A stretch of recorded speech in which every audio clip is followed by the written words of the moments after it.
এক সময় জাপানের একটি স্টেশন চালু রাখা হয়েছিল শুধুমাত্র একজন শিক্ষার্থীর জন্য। হ্যাঁ, ঠিকই শুনেছেন, পুরো স্টেশন শুধুমাত্র একজন ছাত্রীর জন্য। এই গল্পটা এমন এক বাস্তব ঘটনা যা প্রমাণ করে মানবতা এখনো বেঁচে আছে। আজ মায়াদুমরের এই পর্বে আমরা জানব সেই অবিশ্বাস্য গল্পটি। এক মেয়ে শিক্ষার্থীর জন্য কিভাবে একটি স্টেশন বছরের পর বছর চালু রাখা হয়েছিল। জাপানের হক্কাইডো দ্বীপের কিউসিরাতকি নামের ছোট একটি স্টেশন ঘিরে এই অনুপ্রেরণামূলক গল্পের জন্ম।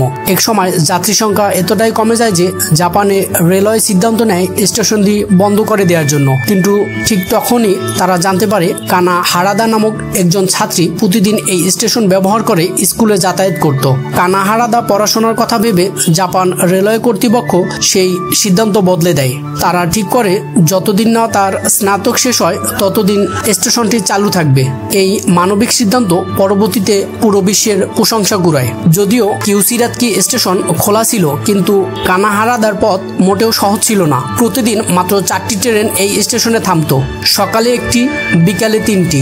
স্কুলের সময় অনুযায়ী কেবল 2টি ট্রেনই তার পক্ষে ধরা সম্ভব ছিল। ফলে কানা হারাদা কোনো স্কুলের পরবর্তী কার্যক্রমে অংশ নিতে পারত না। প্রায় ক্লাস শেষে তাকে দৌড়ে ট্রেন ধরতে হতো, কারণ শেষ ট্রেন মিস করলে তাকে 75 মিনিট হেঁটে তারপরে অন্য স্টেশনে পৌঁছাতে হতো। অনেকে ভাবত কানা হারাদা ছিল স্টেশনের একমাত্র যাত্রী, কিন্তু বাস্তবে সে ট্রেনে ওঠার পর প্রায় 10 থেকে 12 জন সহপাঠী সেই একই ট্রেনে যাতায়াত করত।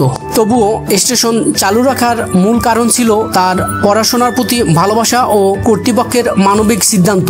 এই ঘটনাটি বিশ্বব্যাপী আলোচনা জন্ম দেয় যখন চীনে একটি নিউজ চ্যানেলে বিষয়টি নিয়ে রিপোর্ট প্রকাশ করে।